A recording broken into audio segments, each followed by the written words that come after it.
Welcome to the Killing Podcast, Season 2, Episode 13. 13! We're there! We did it! Woo! What I know. What I know. And don't I know. Oh, man! All right, we got our payoff. This is going to be a tough one, because all I want to talk about is how it resolved, but we can't do that. All I want to talk about is the fact that they could have made these first two seasons one season. Yeah, they really could. And it would have been fantastic. It would have been unbelievable. It got a little too dragged out. Which tells me that Season 3 is going to be fantastic. I can't wait. And Season 4, 6 tight episodes. Yeah. It's going to be excellent. Yeah, I think that that they dragged out the storyline so much that Yes. they and I think that's why a lot of people we know that started watching back when it was first airing stopped watching. Right. Because they made it so, especially after the first season, and you didn't get the payoff of Right. Well, and we talked about that. Like, the way we watched it, you could go right into the next season. Right. But if you had to wait a year... Oh, I would have been so frustrated. Oh, man. So I really unfortunately, it's a lesson learned, but hopefully not too late. Hopefully, after Season 4, Netflix will keep them going. Because, I'm telling you, the next season is going to be great because it's going to be tighter. Netflix, that's going to be even tighter, I think. Well, and I want to say that even though I just said that, it doesn't mean that this isn't still a show that is is better than most shows on TV. This is higher echelon stuff. This is awesome. But TV. if they had condensed it, yes, I think that it would have packed more punch, and it would have been once again, a more it's cohesive why a lot story. of people dropped when it wasn't resolved at the 13th episode. Yeah. And there was a lot of good information that happened in that second season, but really, when you think about it, it's just like a lot of things when they make a movie and the movie's 3 hours long, and you go, if you could have cut that down to 2 hours, it would have been a much tighter, better experience. Yeah. So that being said, let's jump in. Yes. Yeah, let's jump in. Okay. So it starts out with a flashback. Right. And we've got the boys playing with Rosie, and they're begging her to go camping with them. Oh my gosh. Now, here's something I was struck by with this. It really shows how young Rosie really was. Because what we've seen when we saw her in high school, we saw her with the pink hair, we saw her working and smoking at the one thing. She was an older teenager in what we were seeing. Yeah. And she's very mature, and she's, running away and all those things. And she's doing things that are like she's in her 20s. We see her on the day she's going to die, and we see what a kid she really is. This was gut-wrenching. Yeah, it was. And to see that, how much the boys loved her and how close they were. Oh, man. And she...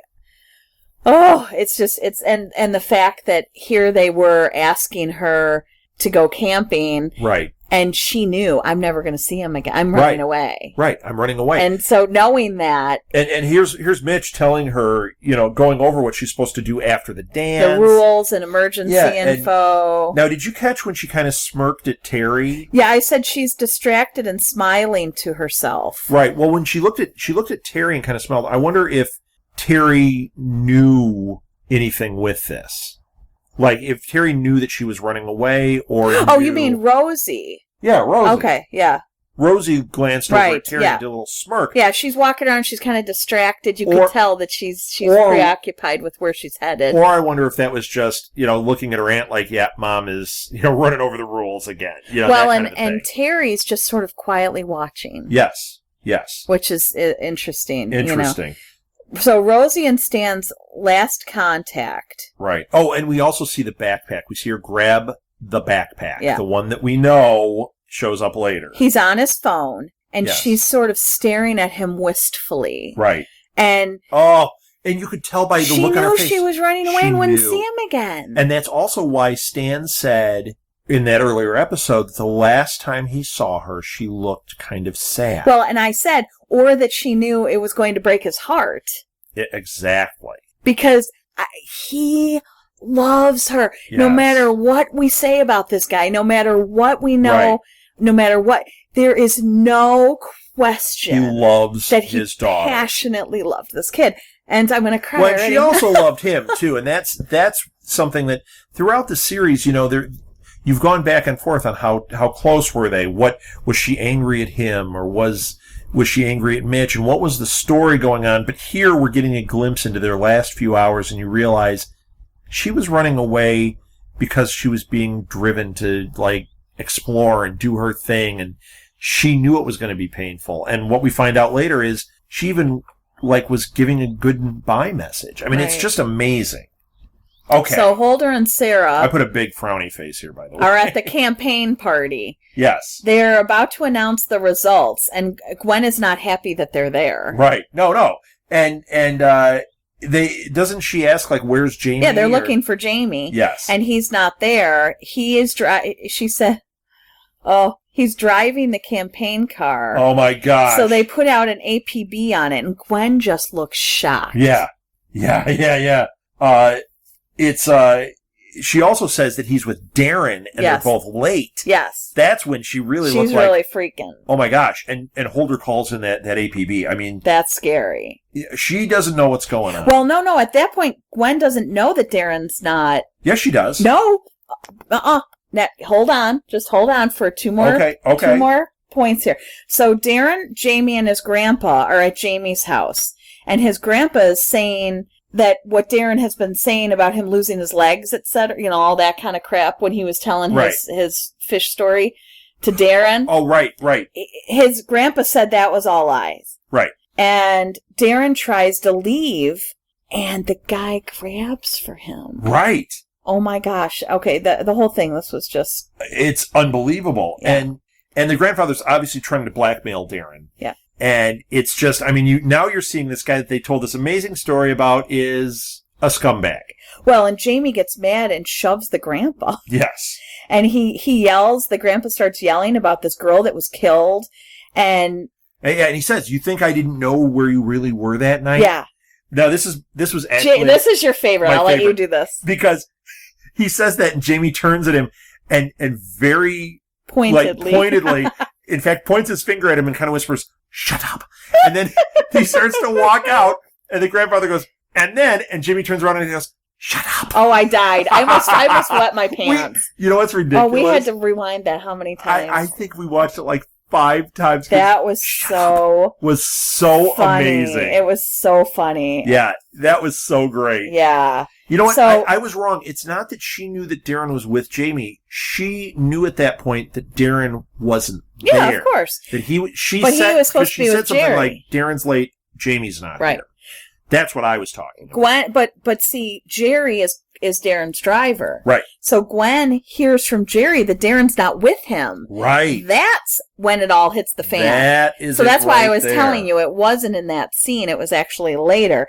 He left his phone in the car and Jerry dropped him off. Yes. And Holder knows it's Jamie's house. Oh, yes. Oh my gosh. He knows immediately what house it is. This was so exciting. Okay, so Jamie... Well, Gwen, Holder, and Sarah go to Jamie's house. Right. Gwen went with them. Right. But Jamie's left with Darren. Oh yeah, up in the he's taking office. Darren to the campaign headquarters, and Darren is just confused. He can't figure out which end is up and what's going on. And Jamie says that they succeeded. Mm-hmm.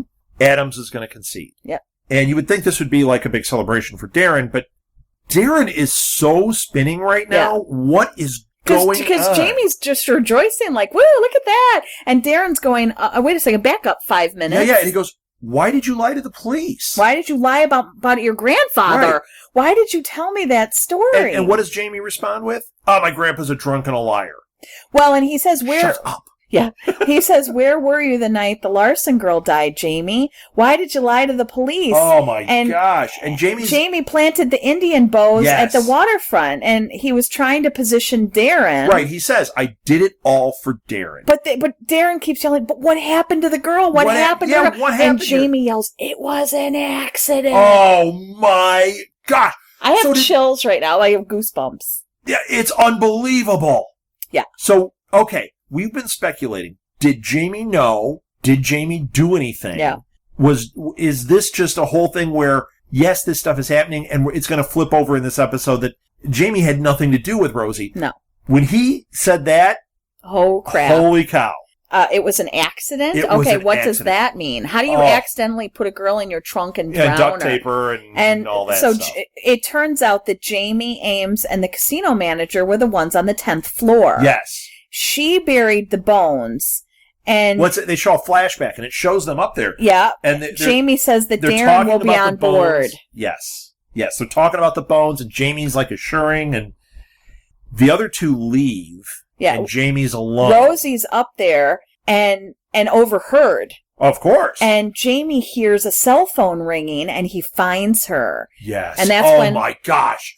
This was terrifying. And that's when she drops her camera. Yes. And which is like, so all of these things, we start going, oh my gosh, that's what happened. Okay, there's there that it is. Super 8 that we saw. So he tries to run, and she tries to run, and he grabs her. Yeah, and he yells, "Be quiet!" He hit her, and she fell and smashed her skull. Yes. And that's when the ID falls into the floorboards, too. That bloody ID. Oh, so there we're seeing it. Gosh. And, and she hit her head. Now, my first reaction there is that she died right there, but we know she drowned. But I was so shocked by what transpired that I'm like, oh my God, he just killed her. And then I'm going, wait a minute. No, we saw her in the woods. How do we get from here to there? Well, we're going to find out. Well, so he tells Darren that she wouldn't stop screaming. He said, I tried so hard to reason with her. Yeah, and he keeps saying, it was an accident. It was an accident. Oh. She was alive when she went into that lake. Is that what you call an accident? Yeah. Jamie, no. Right. No, it's not an accident. Okay, so what does Jamie do? He pulls a gun on Yeah, he takes off his coat, and he pulls out a gun. And Darren says... And he puts it on the table. It's what are you doing with my gun? I was going to say, it's that gun that he found in Darren's nightstand. Now, when we saw him take it before, or when we saw him find it, we thought it had to do with Darren's suicide attempt. Right. Nope. Oh, no, it was Jamie getting that gun out of there. Jamie's got a gun. Oh, that's Janie. That's Janie. Oh, but that was a good one. That was good. But I actually did not plan that one ahead. You know what? I think you should... With your Killing tribute band, you should come up with a parody song of Jamie's Got a Gun. There you go. So he says, I thought she was dead. She wasn't. She got out of the car and ran through the woods. We had come too far. I couldn't let her get away. Oh. Okay. No, he actually says, we had come so far. Yeah. Too far. Yeah. I couldn't let her get away. So it's like as he's telling the story, he knows the depth. It's not just we came too far. It's we came so far. We came too far. Right. We went over that line. So as he's telling it, it's like he's unraveling this in his mind. No, he's talking about the campaign. He couldn't let her... What are you talking about? I was thinking it was... You're totally right. Yeah. I was thinking that it was... We had gone, no, he said if she... too far out of hand. Are you kidding me? They would have lost the election if he let her get away. He couldn't let her get away. You know what? At the time of watching it, I understood that. Right now, it was not making sense. I really thought it had to do with her escaping. And let's just process this for a minute. Yeah.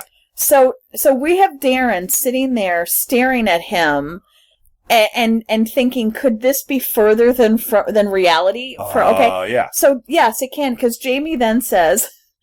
that he beat her with a flashlight. And he says, I was only thinking of you. Oh my gosh. I didn't want to do it, but I had to. Whenever I have to do something, I do. Everything I do is for you. Yeah. I mean, this guy is psychotic. That is so horrifying. And the fact that someone would inflict that kind of violence on a child in Darren's name. Right. Oh my gosh. I can't even imagine. Oh man. And you know what? I think that you should do with your tribute band, do everything I do for you. I think that would be also a nice tribute. Meatloaf? Band. Yes. I think that would be good. There you go. But you'd have to say... Now I want to eat meatloaf, though, in the voice. So that's not good. That's disgusting. He's like... No, I don't want to eat him. No, I mean the food. Oh. Yeah. You're watching too much Walking Dead. So Darren says he's leaving, right, as if, okay? Right. The guy just told you he beat somebody, almost to death with a flashlight. Jamie stops him, of course, and Darren says, you killed a young girl. Yeah, no kidding. You put me in this chair. Yes. He's throwing up the ramifications of Jamie's actions now. And Jamie yells, your weakness put you there. How much did that was like a dagger in my... I swear that was a dagger in my Here's heart. how far gone Jamie is. He really does think that everything he's doing is noble. Right. In the name of getting Darren elected. Yeah. And that all of this, he's taking no responsibility. It falls on you, Darren. That's why you're in the chair. You were weak. If you had just, come forward and not tried to commit suicide, everything would be fine. That's not why he said it. He said, weakness put you in that chair. He tells him to stop pretending. You're not a good man. You cheated. See, I thought it had to do with the suicide. You cheated on Gwen with hookers. You let your wife drive alone that night to die because you like the limelight. Oh, see, you know what? I think that's what's so great about this show and the writing. I think that a line like that, what you're saying makes perfect sense. But I also think that the writer also was implying his weakness. It was the fact that he wasn't coming forward with the suicide attempt. It was because he even attempted the suicide attempt. There's that caused it. There's that element, but what Jamie he's talking goes about on, is the cheating and everything. I get that. No, when he goes on, he talks about how you hid behind this good persona instead of being honest. Right. I think it also That's why he said he was weak. He's like, you wouldn't just own it and say, I'm going to do whatever I have to do to win this campaign. Right. You were trying to be Mr. Nice Guy when in fact you can't be. That's what he was talking about. I would have yelled at him, your lack of communication skills put you in that wheelchair, because that's been the overwhelming theme. Yeah, everyone in the show can say that, can have that said to them. Yes. So Gwen, I almost called her Gwamey. Gwamey? Gwen Holder. Is that their couple name? Yeah, I guess Gwamey. So. I didn't mean for it to be, but shoot, too bad they're off the show now. Last episode, we could have had Gwamey all the whole time. So Gwen Holder, and we'll have to hashtag Gwamey on Twitter. Yeah, we will. But Gwen, Holder, and Sarah come in, to see this whole beautiful scene unfold. Holder's got his gun on Jamie. Right, and Jamie's holding the gun. He sees him holding the gun. And they implore him to put the gun down. Right. He turns and shoots at Sarah. Right. And then Holder and I shot wrote, Jamie. No! Because, it was like the way this went down, it looked like he shot her. It's terrifying. Well, luckily she wears these sweaters that I think could catch bullets. It's not that it's a bulletproof vest. It's just that the sweater would resist anything that was thrown at it. I'm going to correct something here. Because we said Jamie shoots at Lyndon. No, Holder shoots Jamie when he raised his gun. What we find out that's not what Jamie happened. Did not shoot at Sarah. It sure looked like it, but the gun was not loaded. Yeah, but Holder shot through the glass wall. Right, and that's what we saw. And it looked like a bullet came through there first. But he shot Jamie, and Jamie is, as I put it here, way dead. Well, he gets zipped into a body bag, and his weapon is empty. Yeah, and this is day 26, so this thing took 26 days to get to this point. And 2 whole seasons. Yeah. So the cops are cleaning up the scene. Well, no. Oh, go ahead. You have something to say about that? Well, yeah, just... because I was on Stan already. Basically, what I was going to say about it is, essentially, when we find out that the gun was unloaded, this was Jamie... Jamie knew he wasn't getting out of this at that point. His game was over. Yeah. He committed suicide by Holder's gun. Yes, he did. So that's I just wanted to say that because it's important to know Jamie wasn't being an aggressor there. He knew everything was over. Everything had unfolded. And he chose, after he called Darren weak, he chose the coward's way out by committing suicide. But not even by his own hand, by Holder's hand. Yes. He wanted to hold her hand. Is this another... Your tribute band's going to... I want to hold her hand. There you go. I want to hold her's hand. I want to hold hers. Because you said Holder's hand. Yes. Yeah, sorry. So Stan wakes up to find Mitch... Oh, no, I got it. I died by Holder's hand. Once again, in the voice of Jamie. Stan wakes up and he finds Mitch packing up Rosie's room and he helps her. Yeah. That was a really powerful scene. Yes. Because they finally, first of all, are on the same page. Yes. Second of all, having that closure, allowing sort of that acknowledgement of kind of everything without having to go into a big... Very They're not going to communicate scene. well, but this is a way to communicate it without having to say non-verbally, which is what they're not good at either. But they're not good at it at all. But here, there was a moment of that happening. Yes, that was a very powerful scene. Yes. So Holder and Sarah are talking, and he's got the evidence. Well, and they're at the station. Yeah, including the missing film from the camera. Yes. It has to go to the lab for them to know what's on it. Right. Now, what did you think was on this film? I don't know, but I don't trust the lab, so... True. I was thinking that it was going to be something she shot showing Jamie on the 10th floor. You think? Okay. That's what I thought was going to happen here. I wrote that down. And I thought, okay, this is going to be definitive here. They caught him. Not, it wouldn't be him hitting her, but it would be putting him there. It's just one more piece of the puzzle. And it would have been like, if we had just had this on day one, it would have solved everything. I like to think it's like in a cartoon where the camera goes off and it's like an eyeball over the top of the head. You know, when they're... You don't know what I'm talking about. No, it's got an eyeball on top of their head. No. Like the camera's going and it's all cockeyed because there's chaos going on. And so they'll develop the picture and it'll just be like... Well, how does that have to do with an eyeball? Oh, like the close-up of the eyeball. Yeah, like Rosie was filming it, got knocked out, and it shows just her face. No, him. Him. But why would it show his eyeball? Because she was taking a picture of him. No, when it does that, it shows... My gosh, you're like not the following me at all. Is shooting She's it. The cameraman. The camera person is shooting it, and they fall over, and the camera shows the person laying there dead. No. It doesn't show... You don't even watch cartoons. You don't know what I'm talking about. What cartoons are you talking about? I don't. They're cartoons. Oh, they're cartoons. I'm talking about... I know it. Stop. So Chief Jackson. Let's get back on it.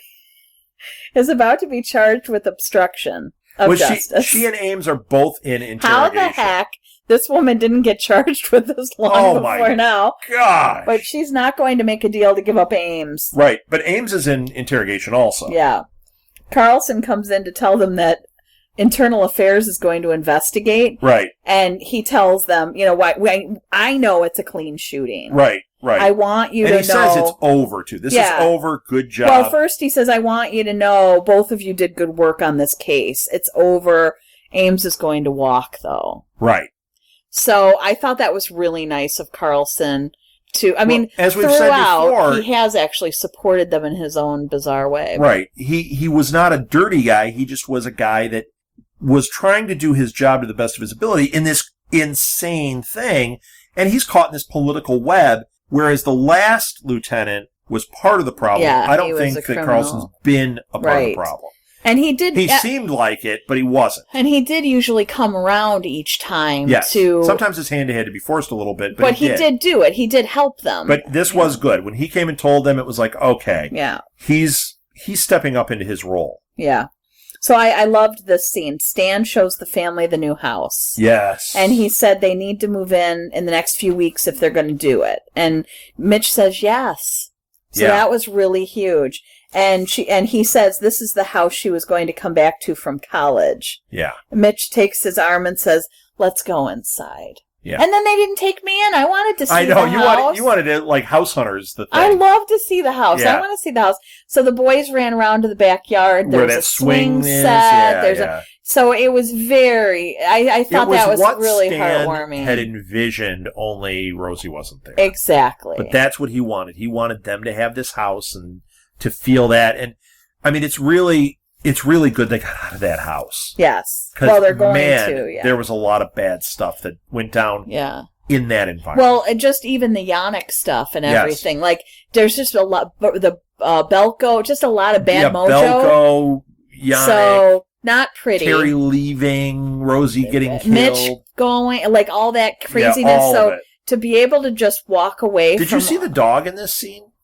Did they take the dog? Probably not. I mean, I'm sure they will, but they didn't. Yeah, I didn't see the dog. Did the dog die in that one episode? Did Yannick kill the dog? No. No. Okay, so the dog's somewhere. No, because Mitch saw the dog. She goes, did we get a dog? Yeah, okay.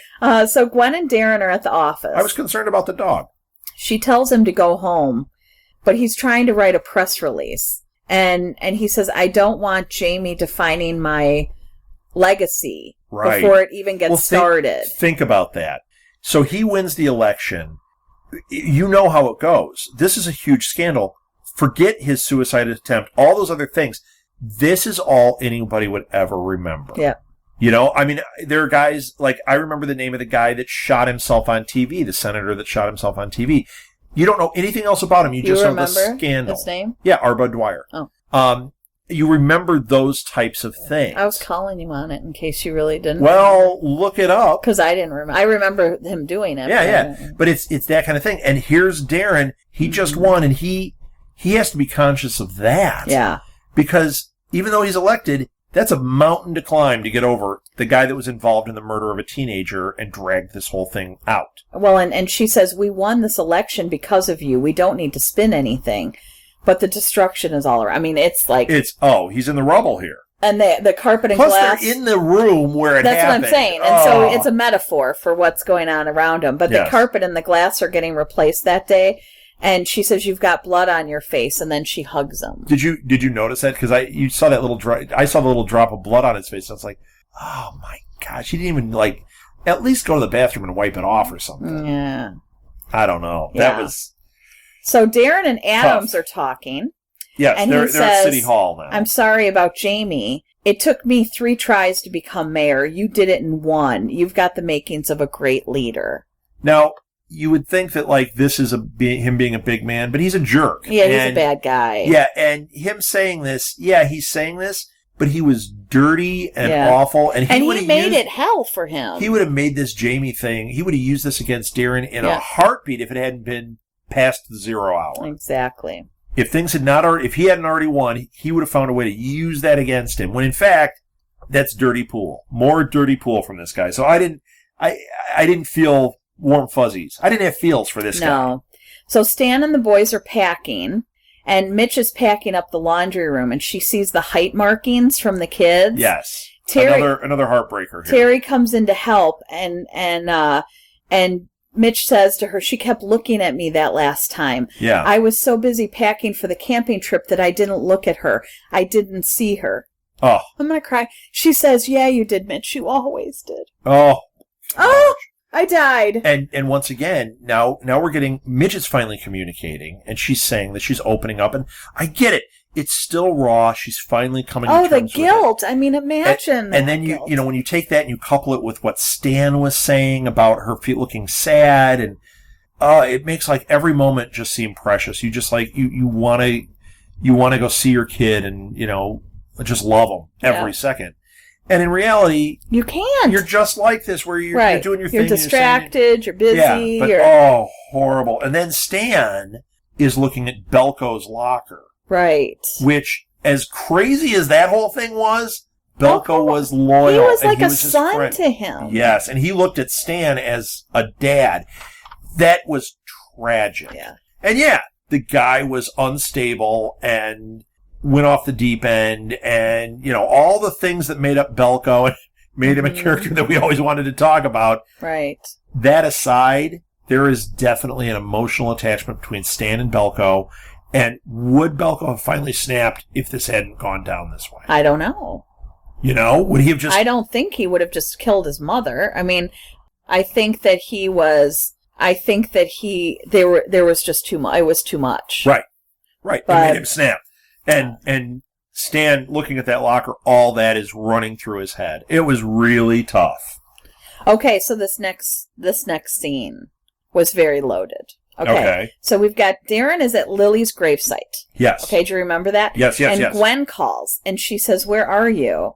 I'm getting inundated with calls from the press. And he says, I'm visiting Lily. I think it's time to move on. And she smiles. Right. Okay, in the moment, I was thinking, oh, that is so great. We're getting so much closure. So many people are healing. Right, things are healing, things are closing. Yeah. No, this didn't mean that was I'm not what ready it meant. to date. No, Gwen. we'll get to what it meant. Oh, yeah, no, this is not pretty. And even that, Gwen, even though she smiled, maybe not, I don't know. Like you say, I think it's time to move past, and, I don't know. I think that this guy loved his wife, and this is raw still. Yeah. And her smiling and oh, I've got you now, is a little weird. I don't know. Maybe I'm just being nitpicky. I'm just telling you, it was a loaded scene. It was loaded because we know what it means later. Because it doesn't mean what it means here. Right. And so Sarah and Holder are where Rosie died. Yes.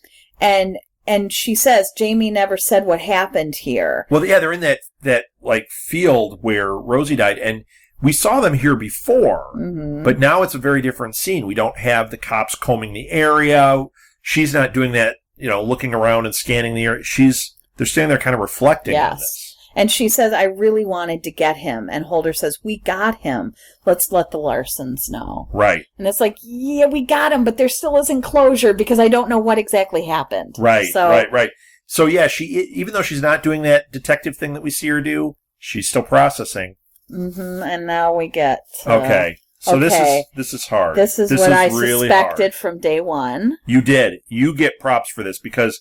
I knew she was involved, but I couldn't figure out how. Well, let's go through the they sequence show of up at the Larsons, and Terry's there. Right. Terry's the only one there. And they tell her they got the guy, and she says no one else is home. Right. When she asks who did it. She's acting weird. And they won't tell her. Yeah, she's acting funny, and she's acting like she's mad at them. And that was one of the interpretations I had at this point, because I was watching it with this feeling of unease. Mm-hmm. But at the same time, like, I know specifically that I thought she has been, like, Holder and Linden in her eyes have crapped up this family, through this process. So maybe that's why she's reacting the way she is.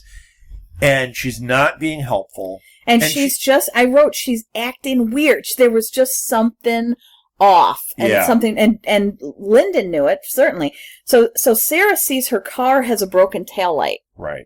Well, this is when Terry goes upstairs. And she leaves, and they're standing there, and Sarah sees that, and she goes up after her. And that's on Terry's car. And Terry's in Rosie's room, and she says... well, wait. At this point, I wrote, it wasn't a cab, because they thought they were looking for a cab with a busted taillight. Here it is. And she says... Terry is the one that picked up Ames. That's what I wrote here. And she says... Holy crap.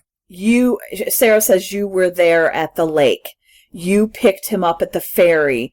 You were going to the airport to go to Vegas. Yeah. To get there, together when you got a call about the girl. Yeah. So I died. Well, about a girl, ... in the woods. Because she kind of paused. You got a call about a girl in the woods. And Terry is sitting the whole time on Rosie's bed looking like she's almost in like an upright fetal position. Oh, it was awful. So this was awful. You knew. You had it figued out at this point.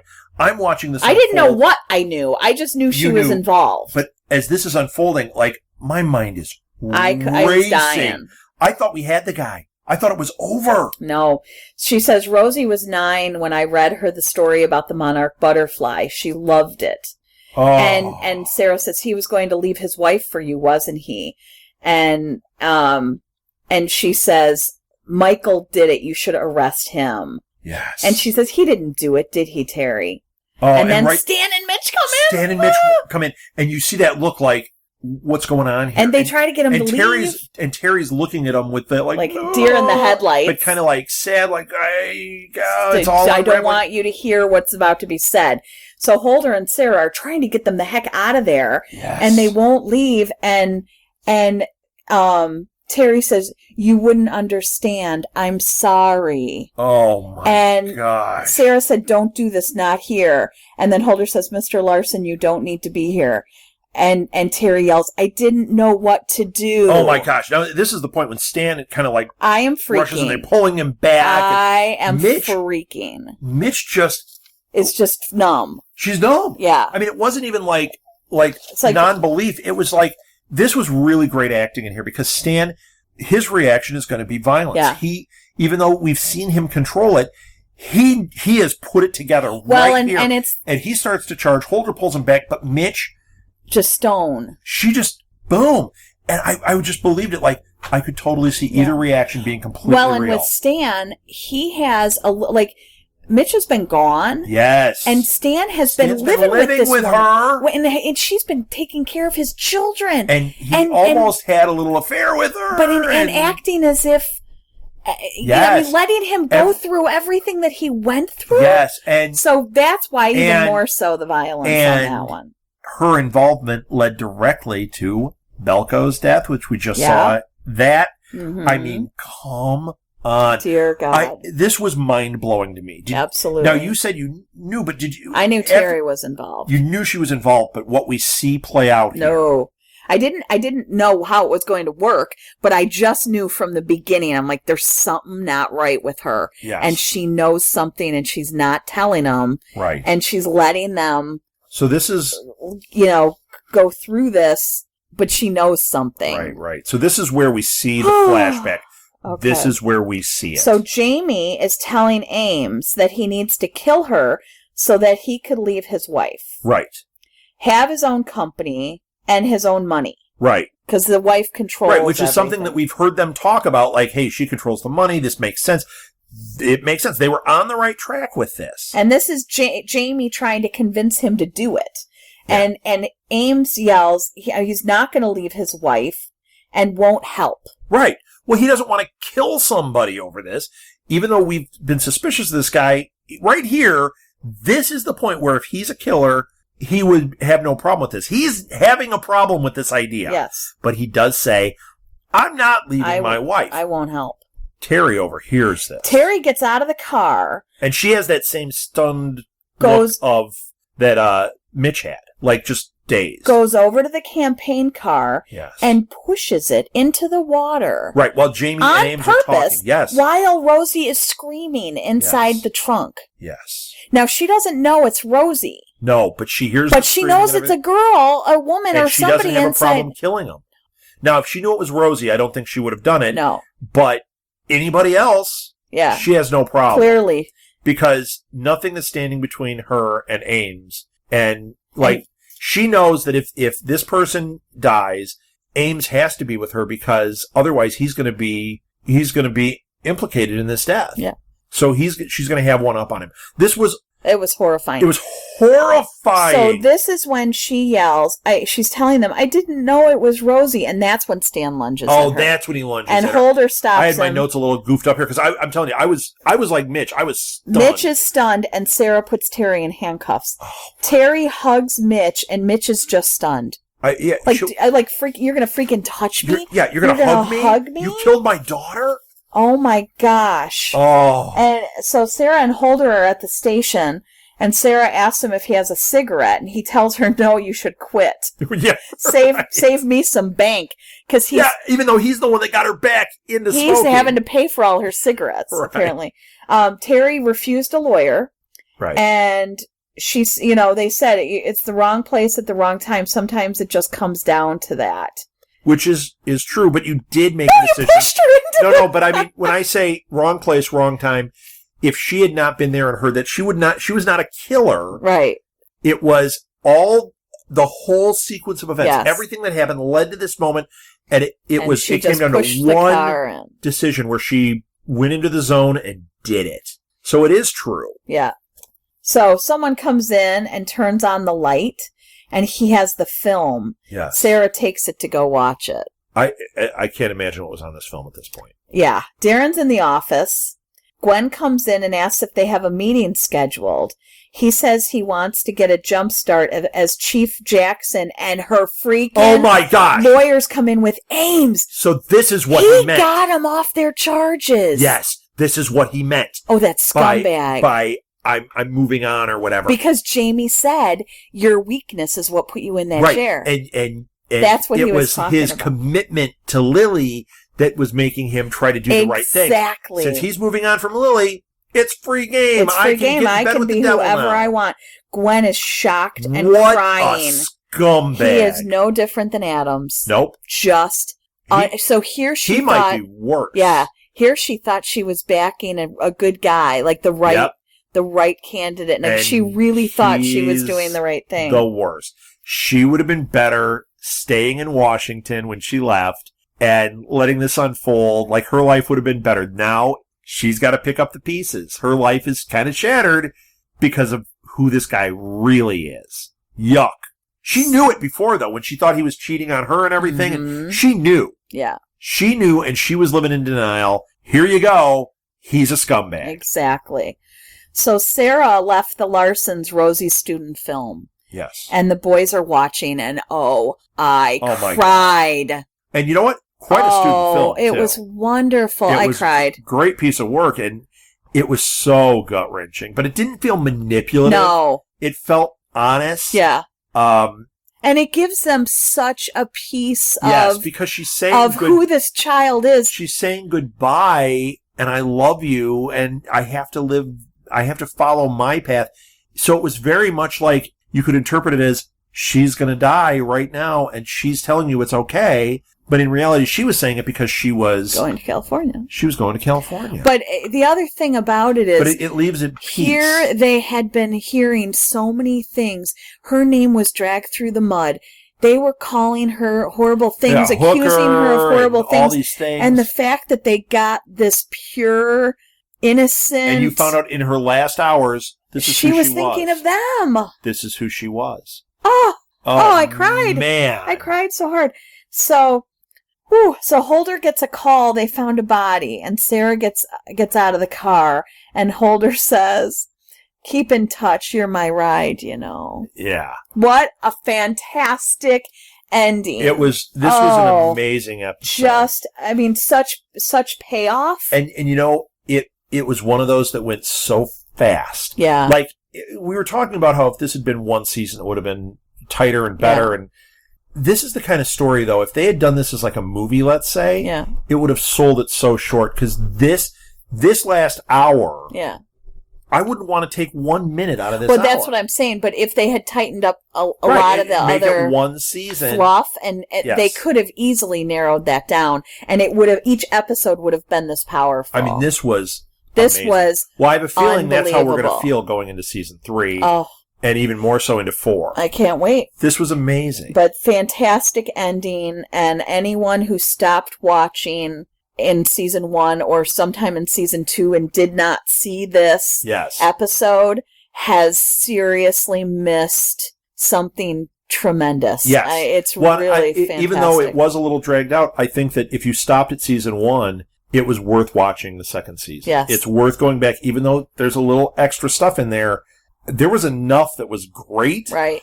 And this payoff, it was just beautiful. Yeah. It was just so well done. You know, we always talk about like shows and their final episode and like how good the finale was. It's weird because yes, the show went on to a 3rd season and it's going on to a 4th season, you know, on Netflix. The way this is structured, though, it is very much a final episode. If it had ended right here, we'd be talking about how this was one of the greatest finales ever. Absolutely. You know, not a controversial one where you go... Not like Sopranos. Not like Sopranos where there's debate. You would end at this and go, wow. Yeah, this was like a Breaking Bad good kind of ending. That series had one of the greatest endings, I think. And if the series ended here, it would have been the same thing. You'd have just gone, wow, I was blown away. So, yay. Yeah. Way to go, Killing. Let's end this right here. Yep. We'll pick up the 3rd season. We'll start that up next. Yep. Thank you all for listening. Thank you for listening. And find all of our past episodes on our website, which is www.southgatemediagroup.com. You can still follow me on Twitter at rsouthgate. Martha, you do... SMG Pods. And we also have a Twitter for the Killing Podcast, which is just at the Killing Pod. And we do tweet some things out. And even though we'll be wrapping up the 3rd season, we do tweet things out occasionally, and we'll tweet out when there's new episodes and that. So definitely get in there and get in conversation with us. We have a Facebook page. You can find us there. Look for the Killing Podcast. We're on Instagram. We're on Tumblr. We're on Pinterest. All the episodes are going to be on there soon. They're not all there yet, but they will be. And it makes it really easy to share it with people. Find us on iTunes, find us on Stitcher, find us on any directory that you get your podcasts at. And if we're not there, send us an email and let us know, and we will get on there. We're even on like TuneIn Radio, which makes it look like we're our own radio station, which is cool. Our email is southgatemediagroup@gmail.com. That's the easiest rather than doing the individual show emails. It just goes right to us. Martha and I are the only two that get those directly. So, and our website is www.southgatemediagroup.com. Yes, I actually said that already, but it's always good to reiterate. I missed it in all the other stuff. Review us, rate us. It does help, and it helps other people that are interested in the killing find us. So there we go. That's it. For the Killing Podcast, I'm Rob Southgate. I'm Martha Southgate. And we finally found out who did kill Rosie Larson. Oh, that was gut-wrenching. If you would like to donate to help pay for this and other Southgate Media Group podcasts, simply go to our website, southgatemediagroup.com, and click on the donate button. It can be as little as $1 or well, as much as you want. Help keep this fun going by supporting this and our other shows. Thanks again for listening, everyone. You're the best fans in the world.